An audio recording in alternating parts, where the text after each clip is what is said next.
What's up everybody? Welcome back. Today's going to be a little bit of a different video as we're going to be going over a recap as to how I managed to take first at a 26-person tournament full of some amazing content creators, all of which will have their channels linked in the description below. Now for the details. For those who don't know, I got invited to partake in a content creator tournament hosted by some of my friends, Chef Husky and co-hosted by GinJ. Huge shout out to the both of them for bringing this all to life, especially Chef for reaching out to all these different creators and making his own dream a reality. So make sure to check out the both of their channels and tell them that Bluestone sent you. The rules of this tournament were pretty simple. Every creator got to submit 3 different cards, which would all be put onto a wheel. Then, said wheel would determine what card everyone had to build a deck with. Different rarities meant different amounts of cards had to be played. So, for example, a common you had to play 4 copies versus your basic EX you would only have to play 2 copies. You would then have roughly 15 minutes to throw together a deck for whichever card got picked, then duke it out in a best of 3. After each round, a new card would respawn and the process would repeat. For top cut, you would have to be in the top 10, the 2 final spots being dedicated to the caster's champion, who would be whatever player they had felt had the most creative decks throughout the whole tournament. First deck was released early towards the end of one of Chef Husky's update videos, sort of as an Easter egg for the creators that watched the video all the way through. So I got to know that the first round would be built around Meowscarada EX. Now despite having all this time to build a deck, I thought it would be a great decision to wait until the last minute. It all came together though, and I ended up with a decent Meowscarada Blaziken deck, since Blaziken could use the energy discarded from Meowscarada with its ability, as well as hit the opposing cats for weakness. So with this deck made and our first opponent determined, Bidoof, also known as Lawfully Good Paintings, it was time to jump into the first game. Alright, so we were going ahead getting into our first game here with Bidoof here, also known as Lawfully Good Paintings. Now Bidoof is just kind of starting up their channel. They mostly do art, thus their name Lawfully Good Paintings, so totally recommend going and giving them going and checking out their channel because they're really good artists by all means. So, I mean, an okay-ish start, obviously going first, it's not very good. We would have liked to go second with that. And we do see that it's Uxie spread. So we're just kind of looking at our hand and we're kind of, whatever. Not feeling too good. We do go ahead and bench the Fez, though, because we have no idea what could be in their deck. And we really don't want our Budu getting donked, seeing as Uxie only has 1 retreat cost. There's plenty of things that could lead to that. So, Bidoof's going to go ahead and play out their turn here, Arvening, getting a nest or a Buddy Poffin down, and then going for a TM Evo play here. Let's just see, yep, only getting the 1 Florgato in play, so either they prize another one or maybe they only play the 1, but whatever the case may be, we're going to draw into an Iono, but we already have our sight set. We're playing that Arven. Going to grab Buddy Poffin here. A little bit of debate, maybe we grab Bug Catching Set. Do we stick to the Buddy Poffin? But we do end up sticking to the Buddy Poffin and also grabbing a TM Evo, even though we have that, I'm drawing a blank, that Combuskin in our hand. So we go ahead, Buddy Poffin for, we were debating the split, but we go for 2 Torchics. Just want to go full pedal to the metal here. Want to make sure we can get a Blaziken, so we do Vessel for some energy, attach to one of our Torchics, and go ahead and Itchy Pollen. So passing it back on over there. And it's a pretty simple turn from our opponent. They're just going to attach to their Florgato and use Painful Memories. So Painful Memories is one of those things that can just kind of add up, and it's a really nice addition to this Meowscarada type deck. We're going to go ahead, bench a Sprigato, evolve one of our Torchics, and then we're going to use a Picnic Basket to heal everything up. So at this point we have a bunch of energy on one of our Torchics. We got a Combuskin on the other end. Here we debate playing the Love Ball for Florgato, but we do just decide to go for an Itchy Pollen, assuming, hey, we have Rare Candy in hand. Maybe if they get a Meowscarada in play this turn, then we're going to be able to answer with our own Meowscarada, thanks to Love Ball Rare Candy. But we do get hit with a Judge, so not going to be happening there. Opponent's just kind of taking a second, looking at their hand, figuring out, okay, what am I doing here? And they end up just going for a Painful Memories, getting huge spread all across the board there. And we top deck ourselves an Arven. So here we do end up going for an Ultra Ball. discarding that grass and that Poffin for a Blaziken EX here. A very important card. Makes the deck kind of function. We're just kind of taking a look, seeing what all is in the deck, you know. And we do go ahead, just double checking, looking around. We do Arven for, looks like we go for Rare Candy and Rescue Board. The Rescue Board is just to thin it out of the deck. And we're going to Rare Candy into that Blaziken. Use that Seething Spirit to put some energy onto our other Combuskin. And then we are just going to Itchy Pollen this turn. There's no sense in chasing down that Uxie with our Blaziken when we can just kind of sit back, keep on using Painful Memories, slow our opponent down, and maybe be able to take a Meowscarada out with our Blaziken on a future turn. So they do get the Artisan down, so they're searching their deck for a basic Pokemon, basic non-EX Pokemon, and they grab themselves a Uxie, and they're also going to evolve into Meowscarada. So now those two prizes we were looking for are on board, but we get Ionode out of our boss's orders, unfortunately. We find another Blaziken, which is always nice, and they're going to go ahead and Painful Memories, taking that knockout on our Budu, so no more Itchy Pollen for them. I'm going to go ahead and promote our Combuskin here. And we do top deck a Rare Candy, so we are just going to evolve that Blaziken there. Go ahead, rip the Artisan. Grab another Sprigatito. Yeah, Sprigatito, I believe. Florigato and Grass off the bug catching sets. We're going to go ahead and evolve. And then we can flip the script into a handful of things like Prime Catcher here. Yeah, we get our Prime Catcher, we get our boss's orders. Now we don't have a Fire Energy in the discard for our Seething Spirit, but we do have an Energy Enhance, so we can just attach, retreat, and use that boss's orders, getting to save that Prime Catcher for a future turn. And now we're just going to be able to Seething Spirit that energy right back into play wherever we may like. So putting one onto our other Blaziken and one onto our Florigato. And then we're going to go ahead and get to take advantage of the weakness and take a knockout here for 2 prizes, which feels really, really good, especially having our opponent having to take a knockout on that Budu. We go ahead and promote the Uxie here.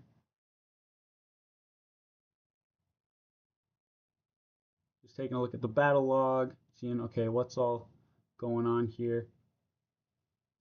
They do go ahead and rip the Artisan and find themselves a Mimikyu. So just throwing a wall into their deck, and now we got to find a way to work around that, which doesn't feel the best.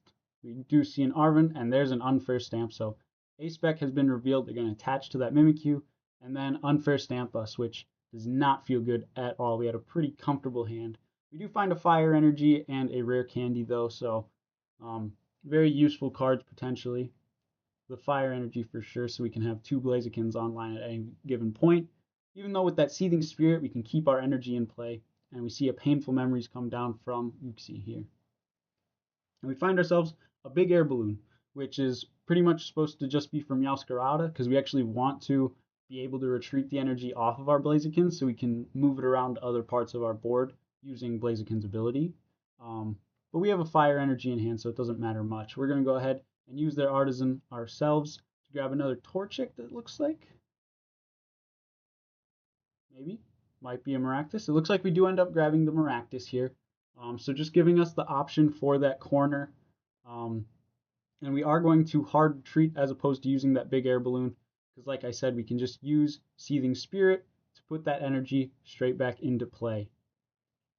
And we do only put the 1 in play, and we're going to go ahead and take a knockout on Uxie here for only 1 prize, unfortunately.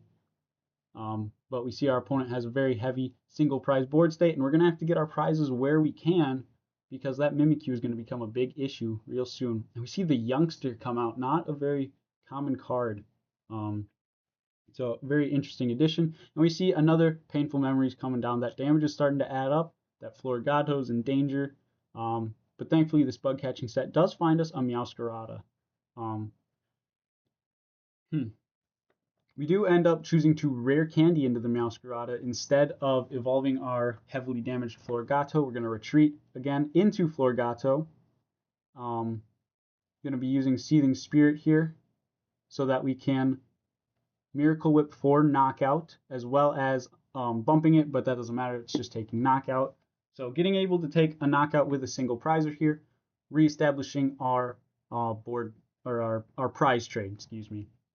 But now our opponent does get to lean pretty heavily on that Mimikyu, which they do go ahead and bench another one, as well as get a Crispin.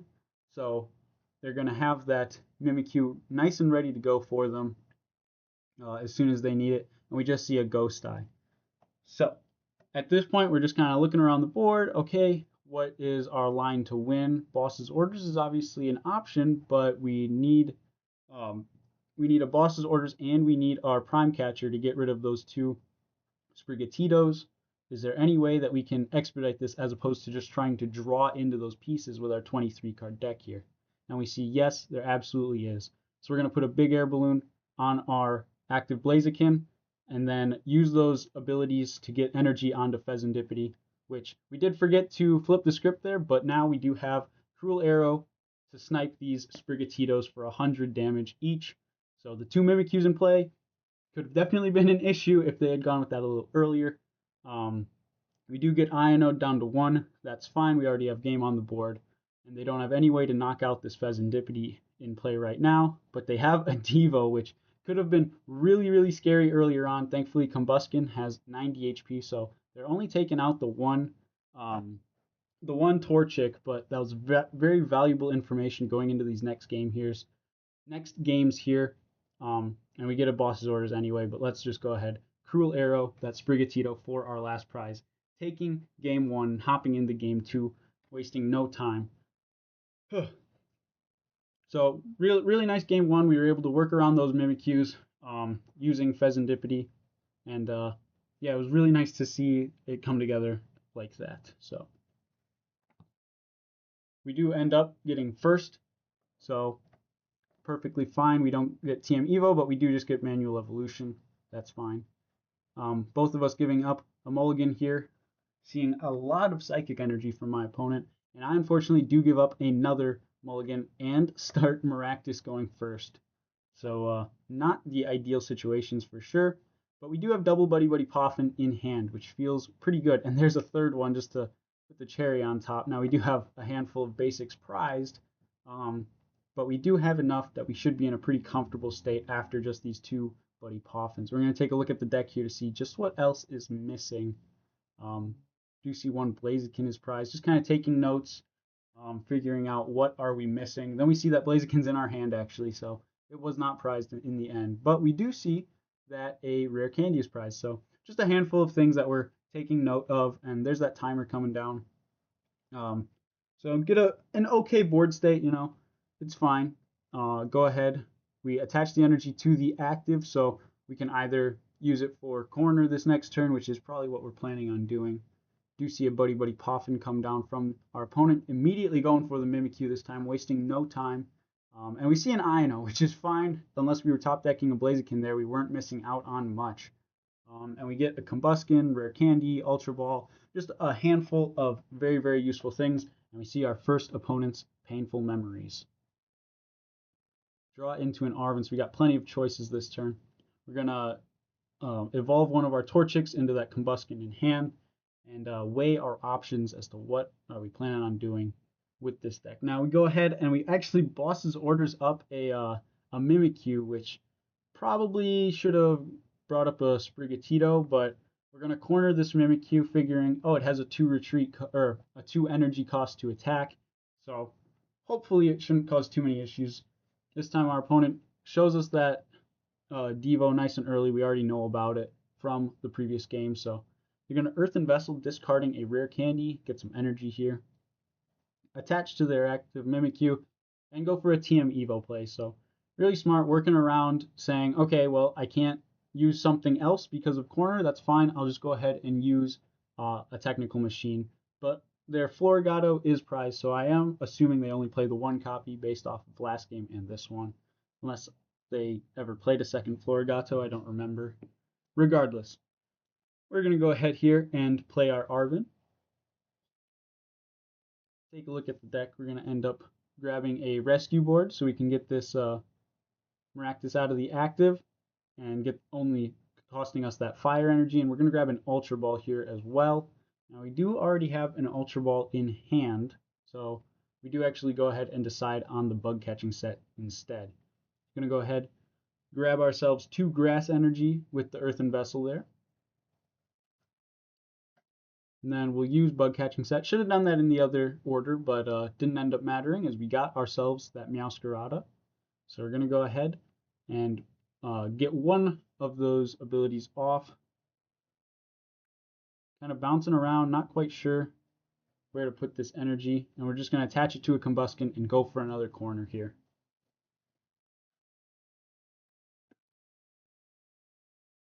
Now we see a rare candy into a Meowscarada from my opponent. Attach to their active Mimikyu.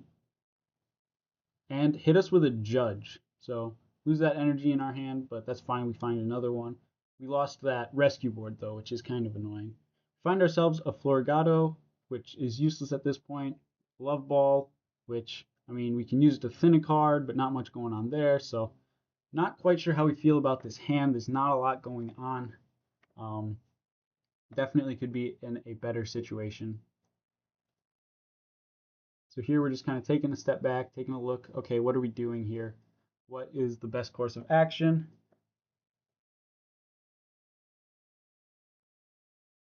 And I believe we end up going Bouquet Magic. Yep. We stick it onto the Sprigatito and go for a corner for one last time onto this Mimikyu, putting it down to 10 health, but we are only at 20, unfortunately, so we're going to be getting knocked out by anything. And we get hit with an Iono, and that is a more welcome Iono.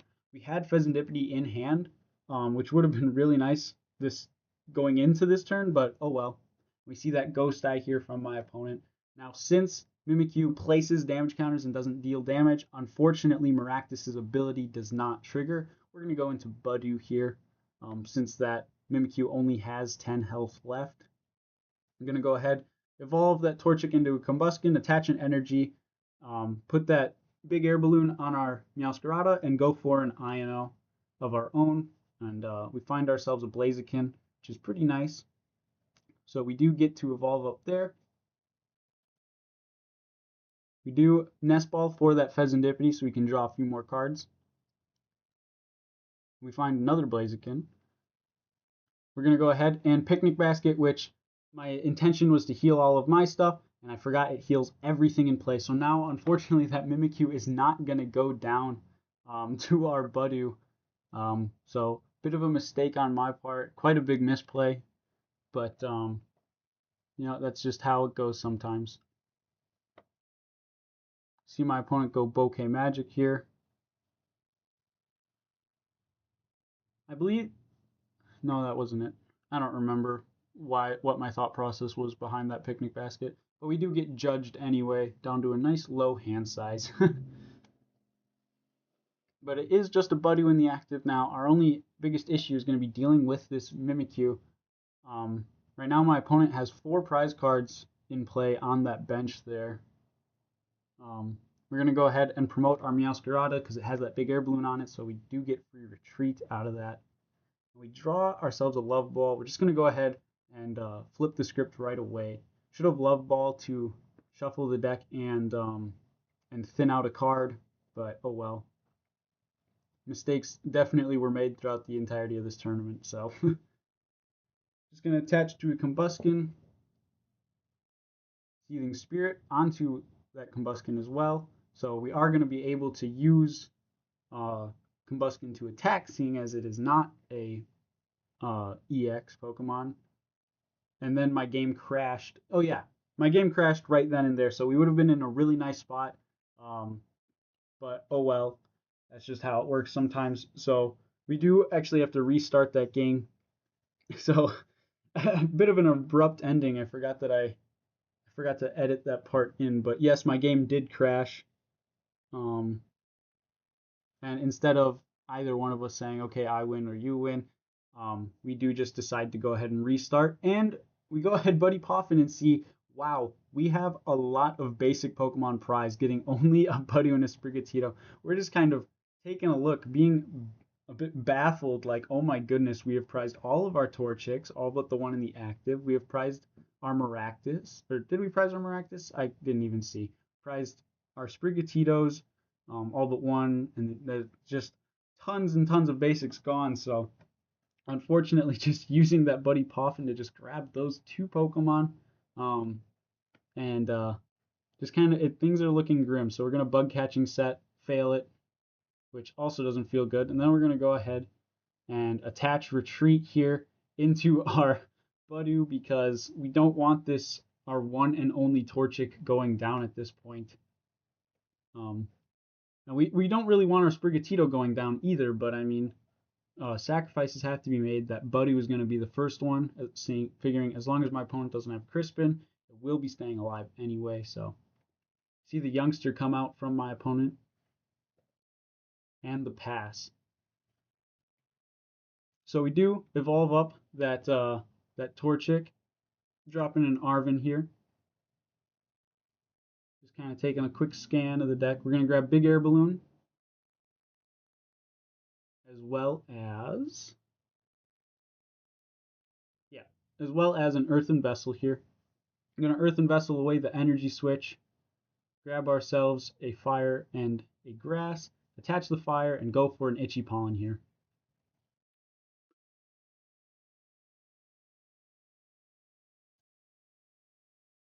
My opponent's just going to attach to their Mimikyu.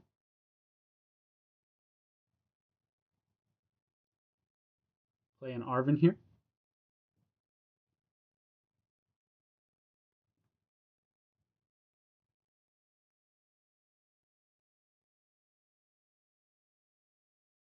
Taking their time with the Arven. Find themselves an Ultra Ball and a TM Devo. And they go ahead and Ghost Eye, taking out this Budu. Now, we do not have a lot going on in this hand, so we're just going to promote this Sprigatito here, try and buy ourselves a turn to get a Florigato, or, excuse me, a Blaziken. We're debating where to attach this energy, if we should attach this energy. We do not attach it, and we end up going for an Iono there. Go for a bug catching set for, oh, Maractus was not prized for Maractus, and an energy, thankfully. Now we're kind of looking at this hand going, okay, what are we doing here? We're going to attach a fire to the Maractus and just pass there, because that's all we can do. We could have gone and done an attack with Sprigatito, bringing our opponent's Mimikyu down to 50 health, in which case Combustion could finish it off. So a bit of a misplay there. My opponent judges us and then starts setting up another Mimikyu on the bench. Goes for a Ghost Eye for knockout.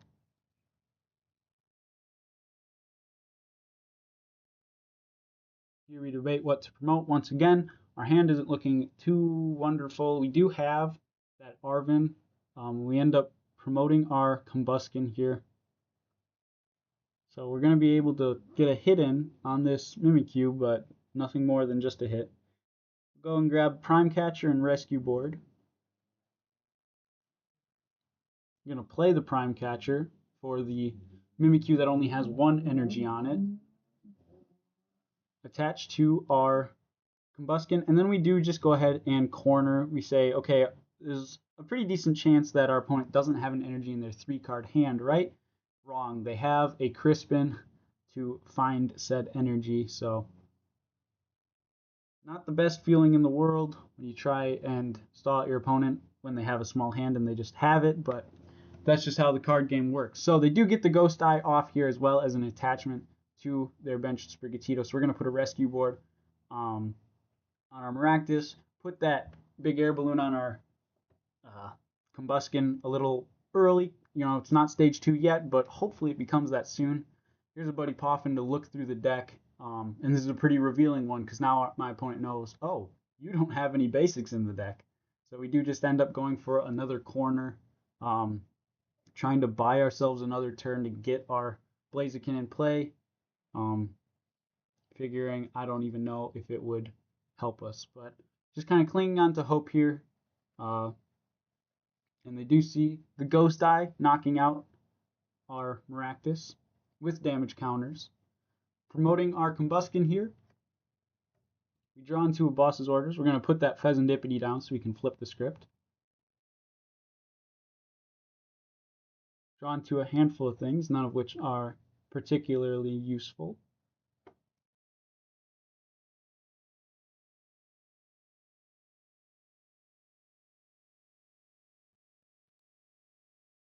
We do Arven for a Super Rod. Super Rod for Sprigatito, Budu, and Maractus. Buddy Buddy Poffin for Budu and Sprigatito. But we end up just grabbing the Sprigatito. We don't put that Budu in play, actually. Earth and Vessel away TM Evo for some energy, one of each. Go ahead and attach to the Sprigatito and slash for 50 to knock out their Mimikyu. Right now, we're just kind of trying to set up for the opposing Mimikyu. They haven't put enough prizes in play for us to use our Blaziken, so we just got to rely on what we can. And there's the Meowscarada from my opponent. Vessel here grabs them some energy. Okay, magic. Damaging the Sprigatito as opposed to putting damage on the Pheasantipity. And we do get Ionode. And finally, finding that Blaziken now that our Combuskin is dead. A bit ironic there. And so we're just kind of taking a look, okay, what can we do? Not much going on. Once again, consistently having nothing throughout this game. And we do end up promoting the Pheasantipity here, figuring, oh, it'll tank for a second. We're going to go ahead, Love Ball for a Meowscarada that we can rare candy up into. We're going to attach as opposed to use its ability. Flip the script here. Find another energy. Get rid of Blaziken Florigato. Grab ourselves a Torchic.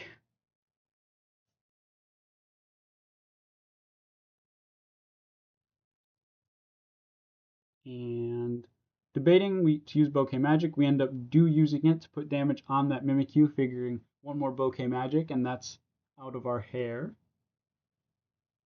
Then we see a Bouquet Magic from my opponent, putting 30 damage onto that Torchic. And we see a Judge out of our rare candy Blaziken.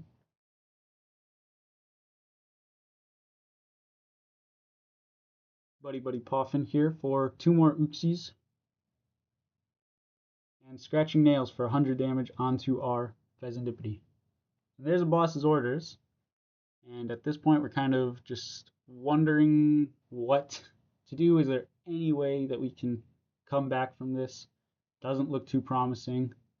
I'm going to Love Ball here to thin. Going to Nest Ball. End up grabbing a Budu. Going to attach, retreat into the Budu, hoping that this 3-card hand my opponent has does not have an energy, so we're going to boss up an Uxie and go for an Itchy Pollen. As long as they don't have an energy to retreat, then we'll have bought ourselves a turn. And of course, they do in fact have that energy in their hand. They're just going to Painful Memories, not even going to bother with a retreat and take 1 prize card. Just Painful Memories here.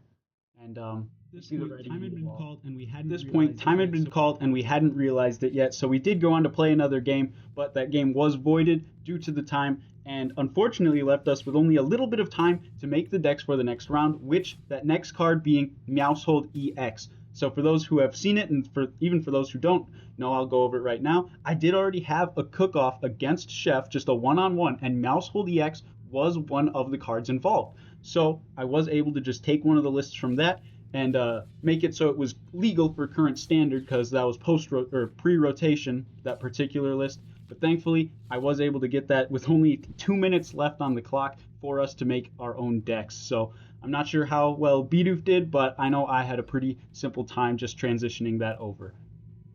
For our next round, we were paired up with Strategic TCG. So we have our list, we have our opponent, so let's get after it. Alright, getting after it here with our Meowshold deck against Strategic TCG. Gonna have the coin flip go here.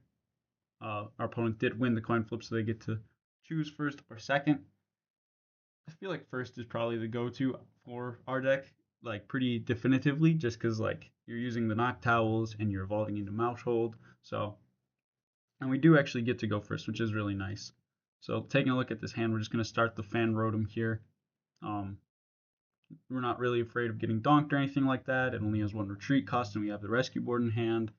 So definitely choosing that over the Terapagos start. And we see that our opponent is playing the 30 HP mouse holds with collect, so that's going to be really nice for us. Here we're just going to bench Terapagos, bench that mouse hold, grab ourselves some of our Pokemon, which there's more than just Noctowl Tech in this deck.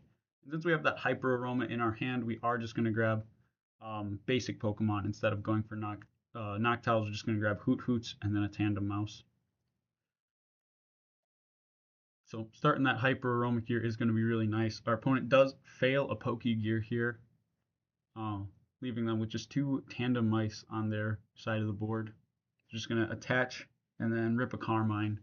So see Buddy Buddy Poffin come down. So it's going to let them establish a little bit more so than they were. We see Budew and another Tandem Mouse come down. Then they're going to retreat into said Budew. And unfortunately for our Hyper Aroma, Itchy Pollen us. So not going to be able to get that play off this turn. But we'll find some other line here, which unfortunately there really isn't another line.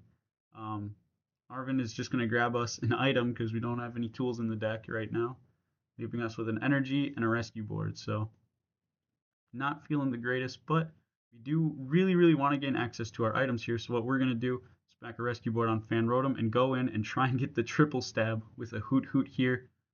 2 heads and then unfortunately a tails. So not quite what we were looking for there, but you know what? It's all right. Puts that Buddy in nice easy range for the next turn if need be. We see a Defiance Pest get smacked onto a Tandem Mouse and another Carmine to reset their hand. So not a lot going on from my opponent, just having to reset constantly. We see a Teal Mask come down, as well as a second Teal Mask off a Nest Ball. So now they're going to start to get more established. They do Ultra Ball themselves down to 0 cards in hand, and they don't have any energy in play. So this puts me in a really comfortable spot. We see the Mouse Hold come down, and then we just see another Itchy Pollen. So my opponent is trying to survive off top decks here at this point. But we do not have access to items, so we're just going to go ahead and triple stab one more time.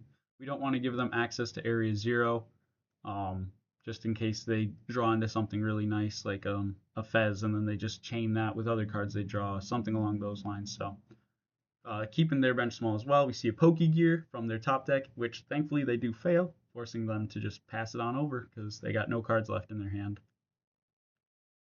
Here we draw into another Buddy Poffin, useless at this point, except for when we drop in that Area 0, suddenly now we have more space. We're going to grab double Noctowl and a Mouse Hold with our Hyper Aroma here. Get some nice evolutions going. Thankfully, we do have that Terapagos in play from that first turn, so we do have a Terra. Go ahead, Jewel Seeker here. What do we end up grabbing? Looking at their board, they don't have much going on. We're going to end up grabbing an Arvin, as well as, let's see, it's been a minute since I reviewed this footage. An Arvin and a Nest Ball seem to be the picks. Which, yes, we do lock that in. We do also have access to another Noctowl. So here, we're going to grab a Monkey Dory with this Nest Ball here. So we're going to be able to move our damage around after we take the solidarity, damage from that Mouse Hold's ability. Just go ahead, Buddy Puff, and get some more Tandem Mice down. Here's an Earthen Vessel, so we can get that dark energy. And we do promote the Fan Rotom here, so we have access to Glass Trumpet still, because we can grab a switch with our Arvin, which is what we do. And that way we have the 2 energy on our Mouse Hold to be able to attack, thanks to that Glass Trumpet. And go ahead, Solidarity, draw in 2 cards, dealing some damage, and they're going to deal some damage back to us from that ability, which we're just going to be able to exploit that with our own Monkey Dories. My opponent is just draw pass, not getting anything useful. We're going to get that Monkey Dory online here so that we're not taking quite as much damage. And thankfully, my opponent only plays 30 HP Tandem Mice, so we're just going to go ahead and shred those guys real quick with our own Monkey Dories. Find ourselves another Mouse Hold. Definitely do not want to INO My opponent's in a terrible spot, just trying to top deck their way out of this. Yeah, that's pretty much where we're at. We got a Noctowl in hand. They do top deck the Precious Trolley, so gonna see quite a few Pokemon come down from my opponent, but they've already gone through quite a bit of their deck. Um, and I did kind of a bit of a misplay from my opponent here, if I recall correctly, is they do just end up passing it over. Let's see. Yep, they do end up passing it over when they absolutely should have retreated into that Cleffa. And I kind of brought that up. I said, "Oh, Cleffa's not good enough for you," and he just kind of laughed a little bit and said, "Oh my gosh, I completely forgot." So definitely a major misplay from my opponent there. So we're just gonna use that Monkey Dory to get that threat offline, keep my opponent at a nice low hand size. Go ahead, smack in for knockout on this first mouse hold, leaving us with only one prize card left after all our Monkey Dories and two 30 HP tandem ice in play. So at this point, the game is just over effectively. We see a nest ball, which they precious trolleyed earlier, so obviously that's going to fail for them. Yeah, and at this point, they just pass it on back, and that Monkey Dory is going to take this first game for us. Pretty straightforward and simple. My opponent got a really low hand size right off the get-go, and we were able to capitalize on that. So go into the second game here. We do get to flip the heads, and we are going to end up going first here. It was kind of bouncing around between whether or not people would be deciding first or second for game two. So we didn't do that in this particular match. So we're going to start the Monkey Dory here. Again, it's just got that one retreat cost versus our Terapagos does have a 2 retreat cost. So, but we do start with 3 nest balls in our opening hand. So we're going to grab a Fan Rotom here. We're going to bench the Terapagos. We're going to bench the Hoot Hoot. We have access to Area 0. And we're just going to fly through these nest balls, which we will have a pretty low hand size, but because of that Fan Rotom, we're going to have Noctowl access. And we're just going to grab some tandem mice here, go for a fan call, and we're going to grab a Hoot Hoot, a Noctowl, take a look at our board here, and then grab a tandem mouse. So in a really nice spot for our first turn. While we didn't get any energy down, and we have a really low hand size, just having that Noctowl availability and having all these Pokemon ready to evolve put us in a really comfortable spot for this first turn. We see a Buddy Buddy Poffin from my opponent getting their own tandem mice set up. Now, we did have a very explosive turn 1 there, so we're able to get quite a bit done going first. Now we see a Carmine getting rid of the Familial March mouse hold, excuse me.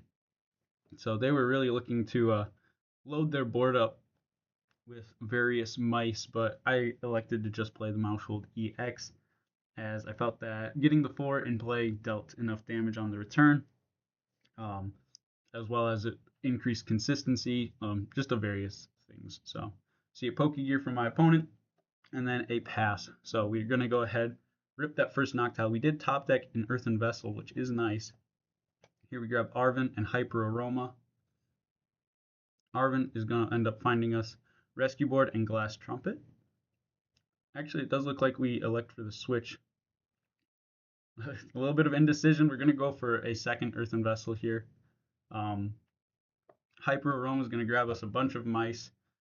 That other Noctowl does seem to be prized, so I'm going to go ahead, evolve 2 of them, and use the other one as discard fodder for that Earthen Vessel. Now we're going to be able to use Earthen Vessel to discard one of the energies for a future Glass Trumpet. And we're going to go ahead, attach to our Mousehold and retreat, and then just pass the turn over. So we got that Solidarity in the active spot, and we have energy in hand to use Nom Nom Incisors. We do see a Familial March from my opponent. They're going to go ahead and Carmine away their hand. Throw it on a Jamming Tower, so we're going to just go ahead and get rid of that used Noctowl already, and we decide to get rid of the Fan Rotom.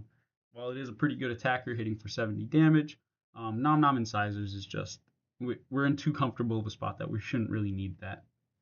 So we do see another Buddy Poffin from my opponent, only grabbing their once and final tandem mouse.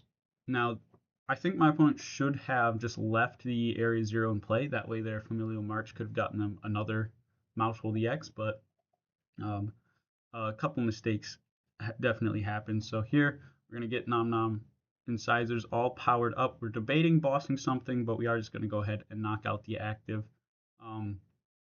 Just letting us draw 2 cards. Only taking 1 prize card, but that's fine. You don't exactly go 2-2-2 with this deck. So drawing those 2 cards really is the biggest influence of this deck, I'd say, like the most impactful thing. And we see that Budu come down from my opponent and Itchy Paw on us. So Solidarity is going to take care of that for us, just knocking that Budu out right away. Now, we don't have access to items, but we're already in a pretty comfortable spot. We have an attacker powered up. We're just going to go ahead and attach to Monkey Dory to move that tiny little 10 damage just directly over to the opponent. And we're just going to hold the Noctowl here. Again, not Ionoing because my opponent did have a hard time getting their Nom Nom Incisors going, which means they can't really draw cards. So thankfully, we do have them at a poor hand size again. Once again, an Ultra Ball, just dumping their hand to grab another Mousehold EX, and my opponent's just right back in that same position that they were. So back over to our turn here. Just going to evolve up that Noctowl, Jewel Seeker. Going to go ahead, find Area 0 to get a bigger bench, and find ourselves a switch because we have Glass Trumpet in hand already. Kind of debated it there. We're going to go ahead and get that Monkey Dory online. Earthen Vessel, getting rid of an a Darkness Energy just so we can maximize the effectiveness of that Glass Trumpet. Go ahead, put an energy on that Terapagos to get that started. And here we're going to have double Monkey Dory active, taking out 2 of their Tandem Mice on the bench. And we got that Boss's Orders in hand lurking to bring back up their previously damaged Mousehold EX. So pretty comfortable set for us. We pretty much flew through that. And yeah, we see that Solidarity come down, but it makes no difference. So let's go into the next rounds here. After that, we were sitting in a decent spot with a record of 1 win and 1 tie, and even in time to swing over and watch the wheel get spun. I'll put in chat. Let's do it. Yeah. Okay. Oh, perfect. Good time. All right, what's gonna be? Great Tusk. Might be Dude, is Hydreigon. that- Oh, Great. Oh my Tusk. god. Okay. That's fucking Great good. Okay. Mill round. He should go All pretty right. great. He's pretty great. Okay, let's fucking go. that's Control players insane. rejoice. So there you have it, Great Tusk Mill. For the deck building here, I tried to find something that hit Great Tusk itself for weakness, and I settled on Alakazam. Unfortunately for me, my opponent went with the much simpler route that I totally overlooked and played Ancient Box with some Patrol Caps. So as you can imagine how well that went for me. For round 3, we got paired up with 6 TCG, so let's get into these games. Alright, so we're jumping into our games here against 6 TCG. Now, Great Tusk Mill, obviously a very awkward deck, especially for a mirror match, so we do win the coin flip and get to go first here, which because our Alakazams are going to be evolving, we do get to do that. Now, another pivoting factor in this decision for Alakazam is because Abra has that teleporter ability, which allows you to shuffle it and all attached cards back into the deck when it's in the active spot. So in my mind, my opponent's trying to mill me out, I'm trying to mill them out or knock them out, so I'll be able to use Abra to kind of keep my deck replenished and make it harder to deck us out. So we're going to go ahead, get a Buddy Poffin here and a Nest Ball, try and get set up a little bit, but we do see that Roaring Moon staring down at us, so definitely a bit of an oversight by us. We kind of tried to play into the Great Tusk here and really did come back to bite us. So we're just going to see a Earthen Vessel getting their first dark into the discard pile from my opponent here. Just taking a second to check their deck, see, okay, what's prized. They're going to grab some Darkness Energy here. And we see Cycling Road come down to draw them, cycle a card effectively. And an interesting inclusion that could actually be seeing some more play. It hasn't so far, but maybe as stadium bumps come more important in the competitive scene. But we do see an Arven come down from my opponent. They're going to try and make some decisions here, and they see Secret Box and that Patrol Cap. We're going to go ahead and take a look at what that does and get a little upset not like angry upset, just sad upset, because that's going to turn off our Great Tusk. For those who don't know, we're unable to discard cards from their deck with attacks, so we can't mill them. So that Patrol Cap is going to really hurt us, as well as the Baby Moon does hit us for weakness. We see a Secret Box getting rid of the rest of that hand just to replenish it with the cards that they need. Do see a Nest Ball here. Excuse me, a bit of a yawn there. And we see the big Roaring Moon come down and just a pass. So they did miss the first attack there. And we top deck ourselves a Pokegear. We're going to go ahead and Cycling Road into another Pokegear. So we do find ourselves a Sada. And just having one Psychic in the discard, we really would rather do something else. Obviously, they have the Patrol Cap, so even using Great Tusk isn't a super grand option. We do find an Explorer's Guidance, though, off of our next. And we're met with a handful of pretty tough decisions. We're going to grab Dunsparce, as we have that, or Dunsparce, and then we end up grabbing a Nest Ball as well. So I'm going to go ahead and evolve there. Go ahead and grab ourselves another Dunsparce for the following turn, so we can just keep drawing if we have to. And we do find a rare candy, and we have energy in hand. Now, I definitely made a mistake here. I forgot that, here, I'll just let it play out real quick. Just looking at the different options, taking a look at what my opponent's got going on, I see only one Ancient in the discard, only 2 cards in hand. So in my mind, we're not getting knocked out even after weakness, but I also totally forgot that Vengeance Fletching does 70 damage flat. So we're going to Nest Ball here for another Dunsparce. And then we should have gone Strange Hacking and relied on the confusion, but we end up going Psychic, hoping to two-shot this Baby Moon. And it was just a huge misplay on my part. They top deck the Sada here, so they're able to get energy in play and draw fresh cards. And yeah, I just totally forgot Vengeance Fletching does 70. I don't even remember what I was thinking, but for some reason I thought they wouldn't be able to take this knockout here, even after weakness. So definitely the earliest of the morning is what I'm going to blame it on. Granted, this wasn't even that early, but we do find an Arven here. Going to take a peek at the deck.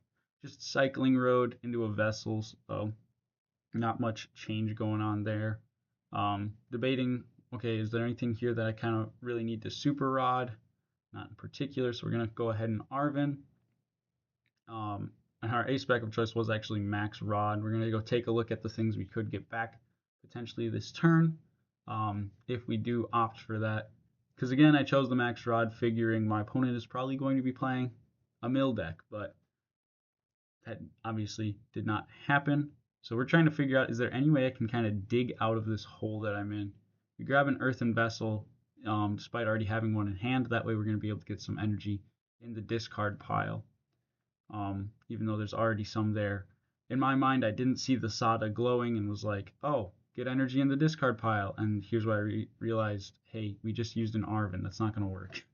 So making a lot of misplays in this game, as well as just kind of being locked down, was not a good feeling. So we're kind of relying on this Sada this next turn to draw us cards, which is never a good feeling when you have a dead hand and you need to draw something. Now we're just going to see my opponent play out their turn pretty standard. Getting a bunch of different cards in the discard versus whether it's energy or ancient Pokemon, things along that line. And at this point, my opponent's in a very comfortable spot. Just attached to the benched Roaring Moon here, Roaring Moon EX. Bench another Roaring Moon, non-EX, and Vengeance Fletching for another knockout. Here we're going to promote the Free Retreat Dunsparce. Draw into a Buddy Poffin here. Let's go for a Cycling Road. Draw an Artisan. I'm going to go ahead and replace their Cycling Road with Artisan, so we can grab another Great Tusk, just another Sada target basically, and get some fighting energy in play here. Yeah, at this point, we're pretty close to being able to attack with our Great Tusks. We're kind of hoping that they just don't have a follow-up, but with a 6-card hand and an almost fully charged Roaring Moon EX. I'm not feeling too confident, but it puts us on the board here. So we're going to go ahead and Great Tusk for a knockout on that first Baby Moon here. My opponent obviously is just going to go ahead, promote their Roaring Moon EX, and have that Professor Sada in hand. You know, they have pretty built up hand. They usually play 4, so I wasn't expecting to make it past this turn, but it's always worth trying. So just gonna take a look, see. Okay, there's only 1 energy left in the discard pile. Maybe we could trap something, but with that Petrant, that's also not going to be online. And I think this might have been the game that I forgot to put Boss's Orders in my deck, but I don't remember. I think I forgot to put Boss's Orders in this list because we were just kind of rushing, trying to cook it up. We didn't really have any idea of what to make going into this. For some reason, I totally forgot about Ancient Box.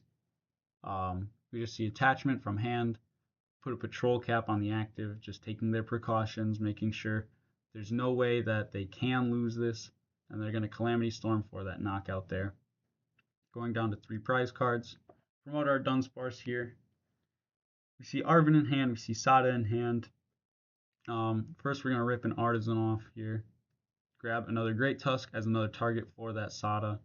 Go ahead, get some fighting energy into play, draw some fresh cards.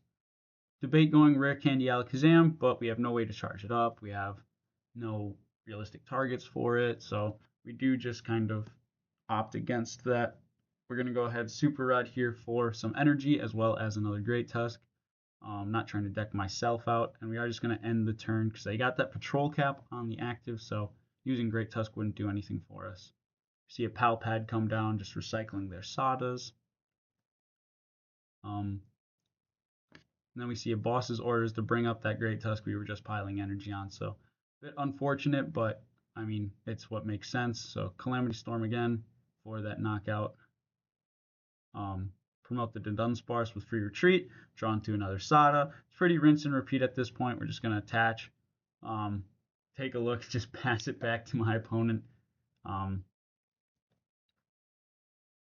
They're just going to draw, take a look at their hand, and we're going to say, yeah, there's no way for us to get this. We can't even knock out your active in any way, so we're going to go ahead and concede and move into the next game. I just took a second, assessed the board, and said, there's no possible way for me to win this. You're just going to go knockout, and that'll be game. And we did opt to go second because obviously Roaring Moon is primarily a turbo deck. We're going to try and disrupt that as much as possible. So getting to go second here should help us out.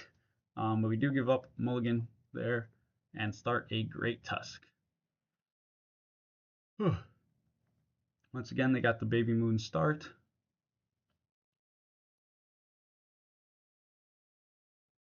You can see a Nest Ball come down.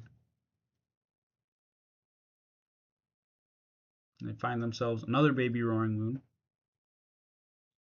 Because realistically, that's all they really need for this particular matchup. We see an Earthen Vessel getting rid of a Sada for 2 darkness. They're just going to attach, put a Patrol Cap on, so we can't use our own milling capabilities and pass it on over. So not a huge turn 1, but definitely an effective one. We're just going to go ahead, bench some basics, play a Nest Ball here. Cornerstone doesn't even help us in this matchup. We do find ourselves in Abra for that teleporter. Also kind of hoping that we'll be able to get some useful attacks off, but it's unlikely. So we're going to go ahead, find a Professor Sada off of a Pokegear, and then we're just going to play ourselves a Explorer's Guidance. So grab ourselves Dunsparce and Sada. So not much going on with this hand. We're obviously going to draw with Dunsparce. If they take a knockout, we're going to be drawing with Sada if we can get our hands on a ancient Pokemon. We just see a Nest Ball for that Roaring Moon EX, Pokegear for a boss. Going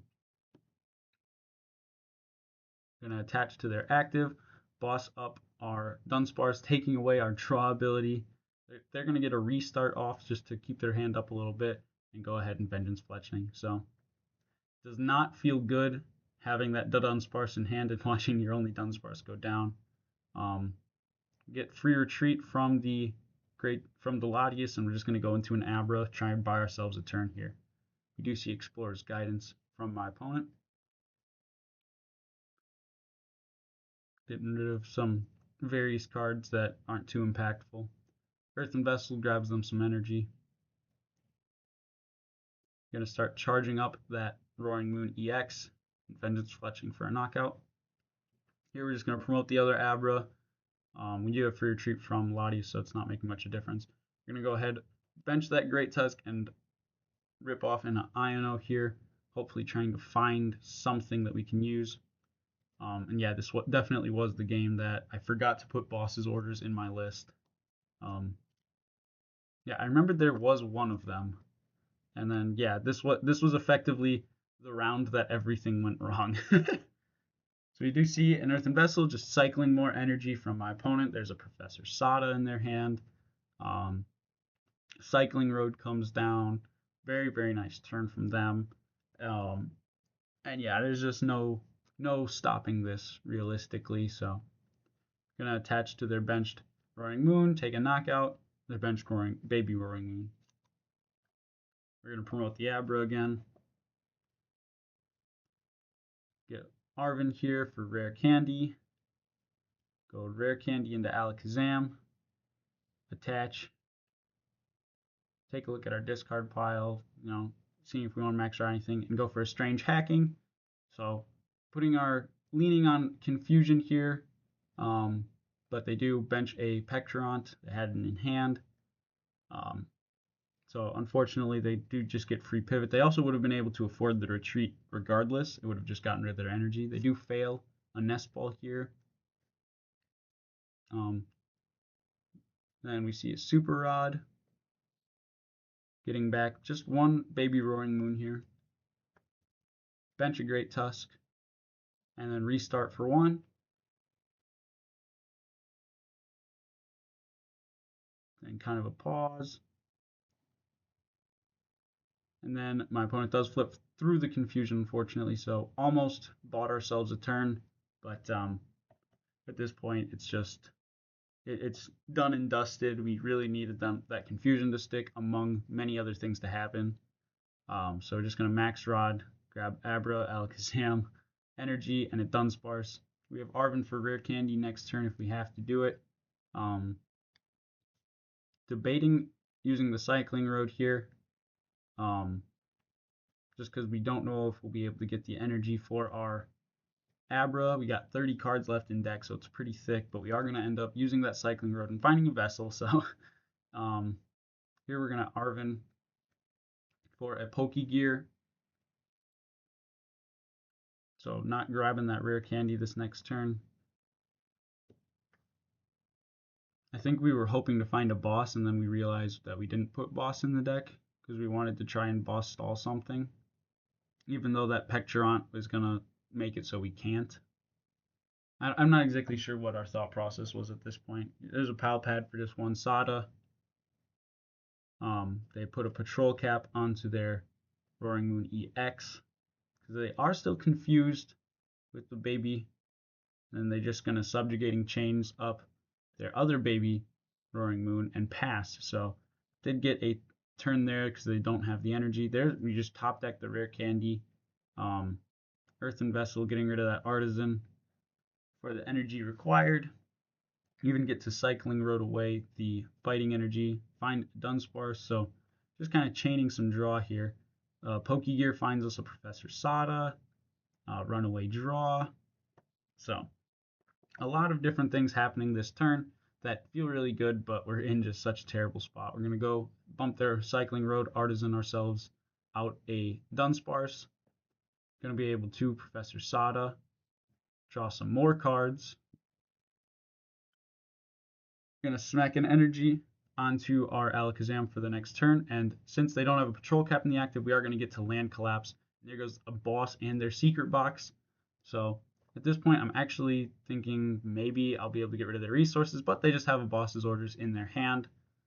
So they're going to be able to just go ahead and Subjugating Chains up a Fletchling. So not much we could do against that. They had a very consistent, proven deck, and yeah.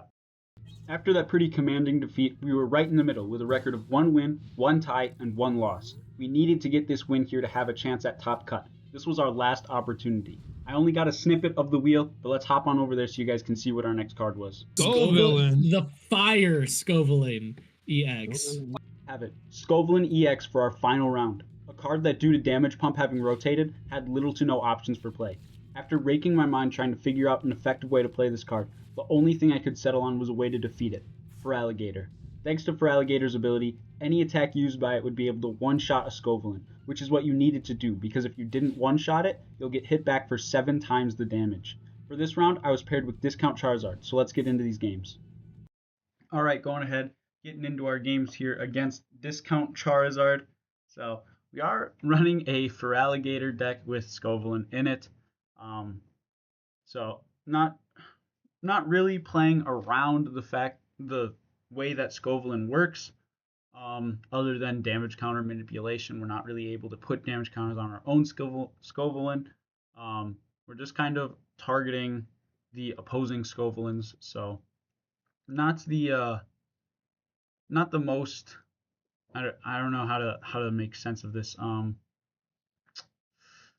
don't know. We can play Scovillain. It is an option for the deck, but it's really a Feraligatr deck with Scovillain thrown in there just to meet the requirements. So not the most proud of this match, I'm going to be honest. But it was needed to get to day 2, and all of the pick of Feraligatr was because it specifically goes against Scovillain in terms of all the numbers and taking knockouts, and the way it functions. Because, like I said, you do need a one-shot. Specifically, otherwise you're unable to take, well, obviously unable to take knockouts, but they're going to be able to respond a lot harder, which at some point it doesn't even matter how hard they hit. I mean, a knockout's a knockout. But anyway, we're just going to get a okay starting hand here, pretty decent, get some basics down, and they're just going to be attach retreat, find themselves in a cornerstone in the active. So I don't feel too bad about the way that I played this, purely because most of the people in this tournament were throwing in a bunch of like cornerstones and Mimikyus and random decks just to kind of try and buy themselves out of that. So we're just going to go ahead and get TM Evo down right away, bringing up some Croconaws. And like we saw, I did play against Roaring Moon, so I wasn't too filled with guilt, kind of cheesing this one round to try and lock myself in for the top cut here. So we do see a Bravery Charm get smacked onto Cornerstone and just a pass. So we're going to get an Artisan in play. Yes, we do give our opponent Artisan, but I'm not too concerned. I probably should have held on to it for 1 turn. No, definitely should have held on to it for a turn, as we didn't need our Monkey Dory here. But I suppose it does save us from needing to attach an energy the next turn, just in case we do find ourselves already using Feraligatr. So we actually do get to use Caspikid here. So not just being a random inclusion, but actually being an early game attacker. We're going to be able to hit into Cornerstone with it, as well as get it burnt. So actually dealing some vital damage here. And we're going to see another burn, and they do flip out of, or no, sorry, they do stay burned. So even more damage to come their way just from this little Caspikid that is going to be hitting them for weakness. So here we do Artisan for another Monkey Dory. We already got 2 Croconaws down. We got our Caspikid in play. We're feeling good. Pokegear hits us an Arven here. Arven is going to find us. Take a look at the deck, trying to figure out. We're going to grab a Rescue Board and an Ultra Ball here. And then debate playing out any of the cards in our hand, but we are just going to end up going for another attack with our Caspikid and continue the burn train going here. And they flip another Tails. So this Caspikid is absolutely destroying their Cornerstone, which I thought was kind of funny to see, They're going to play down a Frostlass here, which we have double Monkey Dory in play. They have 1 Monkey Dory. They're also going to be hurting their own Cornerstone. So I definitely see the vision where you go Feraligatr to damage, or not Feraligatr, Frostlass to damage your own Scovelin, which realistically is one of the only way to play the game, play the deck. They do flip out of the burn here, but that's okay. It was going back into our turn, so we're going to have another chance to reburn them. Here we're just going to go ahead, Artisan, take a peep at the deck, see, all right, what are we trying to do? And we end up grabbing a Relincanth here, so planning on utilizing that big bite from a Totodile in a near turn, if not this one. At this point, our Monkey Dories are online. We do hard retreat into a Croconaw. That way we're going to have access to Night Stretcher, as opposed to using that rescue board this is. Monkey Dory, we're going to start piling damage up onto Frostlass, because that realistically is going to be the biggest threat to us. And then we're just going to go ahead and Big Bite, trap their Cornerstone into the active spot.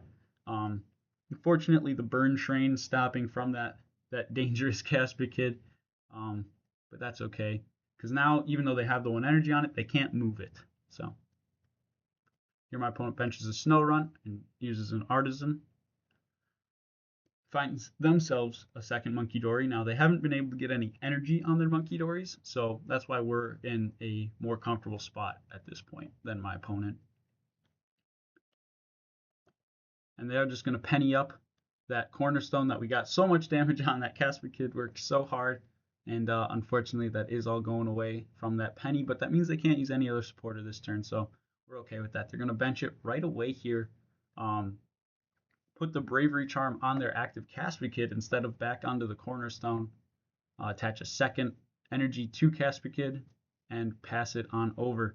So definitely leaving that in a pretty vulnerable position. We did prep that Ultra Ball the previous turn, but we top decked the Feraligatr anyway, so we're not going to be forced to use it. Yeah.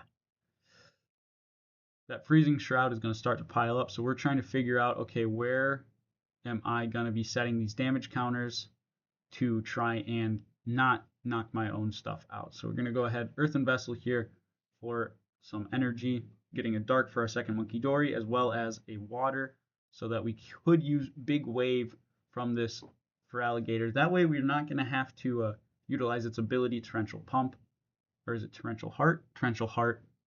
So, yep, I'm going to go ahead, use our attachment for turn 4, that second Monkey Dory. Start targeting their Snow Runt, which unfortunately we only have 50 damage to move over since nothing was at 30 health. And we do decide that the Torrential Heart is going to be valuable enough that we can just go and we debate Reverse Thrust, and we do decide, yes, we are going to Reverse Thrust into the Croconaw. That way, with that Water Energy in hand, if they bring up that Cornerstone, we're going to be able to Big Bite it. Then we see that Frostlass trigger, letting that damage start to pile up. And at this point, my opponent has no energy in play, which does feel pretty good. Going to Artisan for a Caspia Kid. And they're going to counter catcher up our Relincanth to try and stall us out, but thankfully we've been holding on to that rescue board for many, many turns now, waiting for when we would need to use it. So that's going to be no problem for us at all.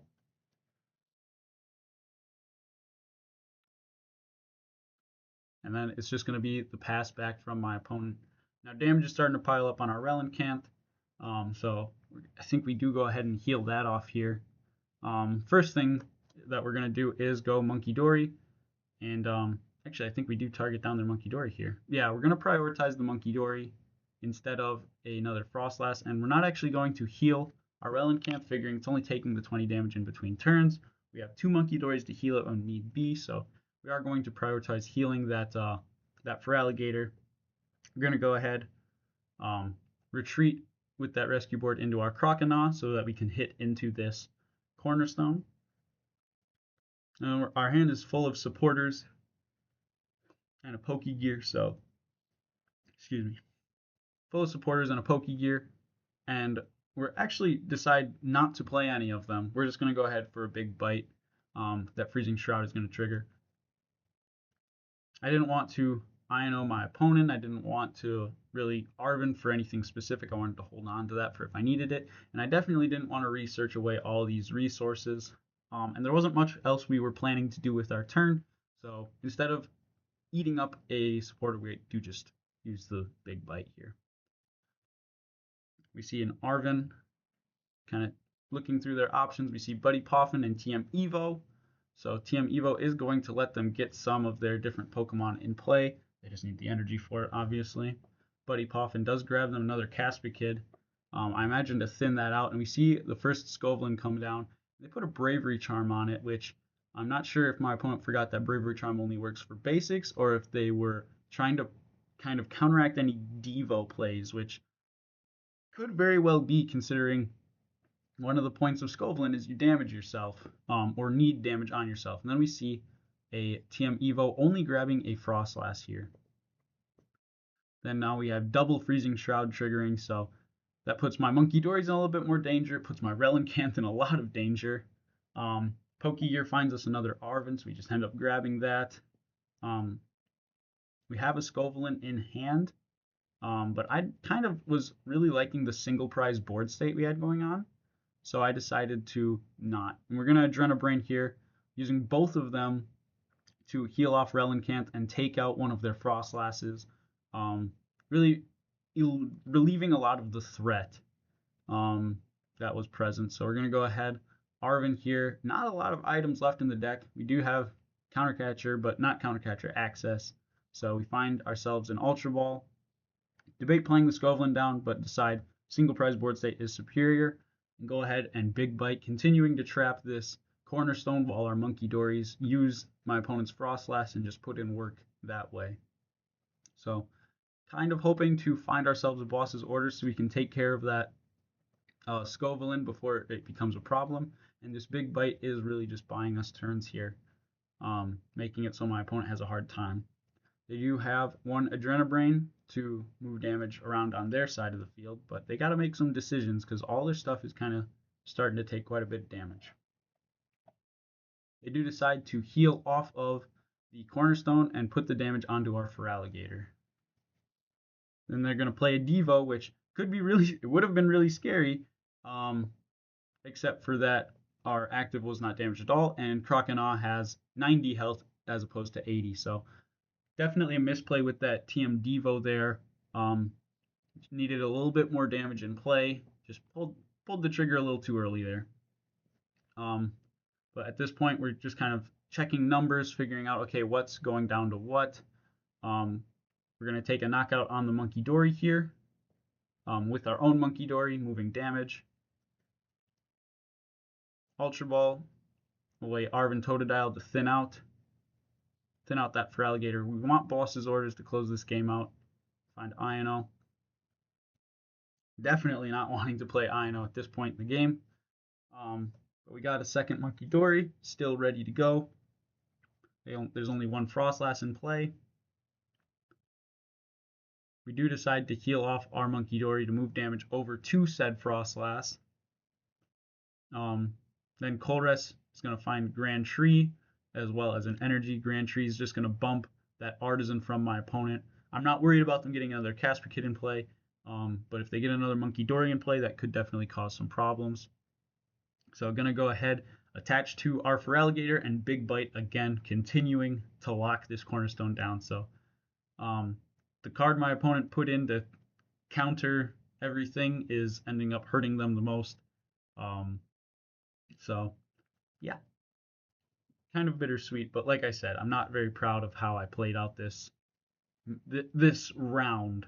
I definitely could have made some kind of Scovelin Frostlass deck just like my opponent did. They do use the Grand Tree to get themselves a second Scovelin, but at this point with a 2-card hand and no energy in play other than the one on the trapped Cornerstone, they're just going to pass it back with that Freezing Shroud. So I got double Monkey Dory and I have attacking options. We're going to go ahead, Adrenabrain off of our Feraligatr onto their Frostlass. And we're going to use both of our Monkey Dories to finish off that Frostlass, leaving us only needing one prize card here. We see Alana's 8 off the prize, not making any difference at this point. We got a pretty set board state. Nothing really going on. Just going to go ahead and big bite one more time. Pass over to my opponent. They just draw. Got just a 3-card hand, but they do have a Mila, so going to be able to get energy in play as well as draw some cards. So, but that big bite requires them to have a switch or some other way to get this cornerstone out of the active. Ultra Ball here away Countercatcher Energy, which at this point, if they had Countercatcher our Caspi Kid, we would have actually been in a pretty tough spot. So, kind of glad they didn't end up doing that. And use it as discard fodder, and then they just pass it on back. And we do top deck the boss's orders there, so that's going to be the game. Just going to go Casper Kid, use our Monkey Dories, and then we're going to go ahead and attack with that reversing thrust.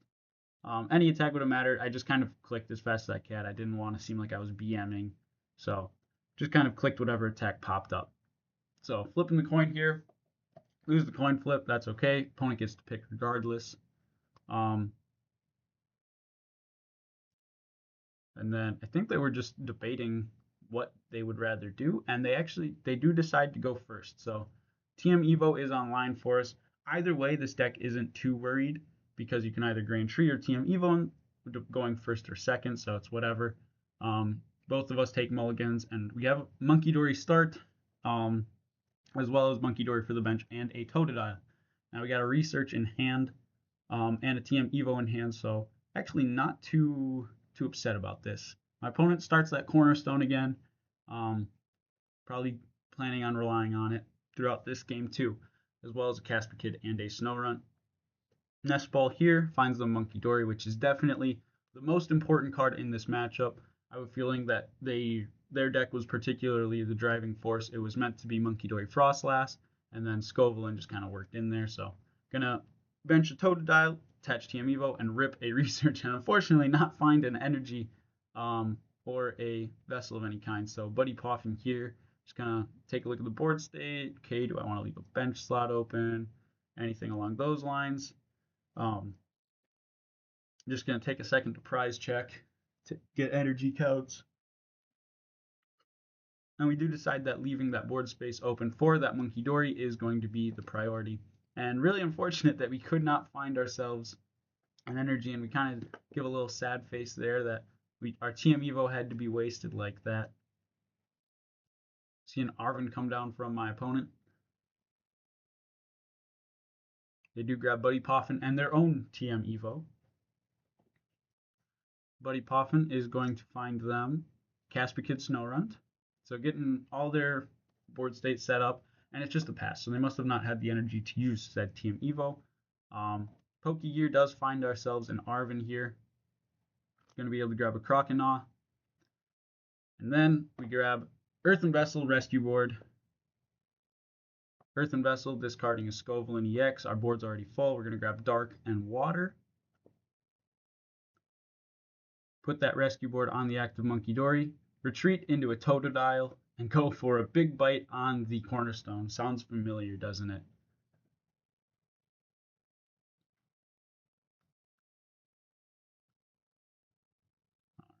Opponent just kind of draws, debating how they want to play out this turn. We're in an okay spot. Again, we have triple Monkey Dory in play this time. Here we do see TM Evo and Energy come down, so they must have been deciding what they want to TM Evo. And they do decide on double Frostlass here, so going to have damage start stacking up on all those Monkey Dories as well as their Cornerstone. So it's really important that I get this Dark Energy in play as soon as possible. We have Iono, which doesn't feel really good to play because they only have 3 cards in hand. But seeing as we already attached our Dark for turn, it's not like we're going to be doing much. So we're going to target their Monkey Dory with ours, because that is going to be their biggest threat, is moving those damage around. And we're going to go ahead and just big bite again. So we got 1 Monkey Dory online for each. We have 2 on the bench here so that we can charge up, and they are bench locked. for the time being. So in a pretty good spot, they're just going to Adrenabrain here.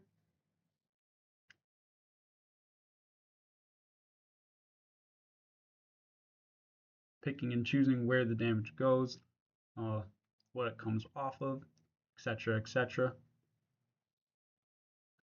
They do decide to heal their Monkey Dory and damage one of our benched Totodile. So now those Frostlass are going to trigger, and you can really see how quickly that damage stacks up on those ability Pokemon. We top deck ourselves a boss's orders, but we really want to try and get more dark energy in play. So here we're going to Ultra Ball for a Croconaw, evolve to the bench, and go ahead and rip that INO.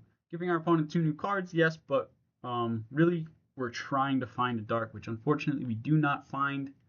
We're just going to go ahead, attach our water for turn 2 with Croconaw, use that Adrenabrain to heal off of the Monkey Dory that has the rescue board on it. Go ahead, get another big bite. Now those double Freezing Shrouds trigger again, and that Monkey Dory on the left is hurting something awful, going to be at 10 HP once it comes back to us at this point. But thankfully their own Monkey Dory is also really damaged, already at 10 HP. They're going to be able to heal off of it, but our Monkey Dory is going to be able to take it over, and we got that Crispin in hand to get another Monkey Dory online for ourselves. So they are going to opt to take a knockout on that heavily damaged monkey that was going to be going down in a following turn, but obviously they took away the opportunity for us to heal that, so that was probably the best line of action for my opponent. They are going to use Professor Turo here to get their Monkey Dory off of the bench, healing all that damage off of it, unfortunately. But double Freezing Shroud still triggers on it because they did go ahead and re-bench it right away. I imagine not wanting it to get INO'd away was their priority there. So we're going to go ahead, Crispin for Dark Water, put the water into our hand, put the Dark Energy on that second Monkey Dory, and suddenly we're moving 60 damage in a turn, which feels pretty good. Especially because our own Monkey Dories were starting to stack up pretty bad damage. I'm going to go ahead, debate attaching this water. We're going to end up attaching it to the healthy Croconaw, getting it so that we can use our Feraligatrs later on. And double Monkey Dory here, each healing off of themselves onto the opposing Monkey Dory that they just put down. So I think the fear of them getting INO'd kind of came back to bite them there, definitely, because now their own Monkey Dory is in the exact same spot that it would have been, or that it was in the previous turn, only this time it doesn't have energy attached. So probably should have held on to that for that turn after Turoing it. Here we do see a Arven from my opponent. Grab themselves a Bravery Charm and a Nest Ball. So Bravery Charm, they're going to attach a Darkness Energy to their Monkey Dory. Adrenabrain.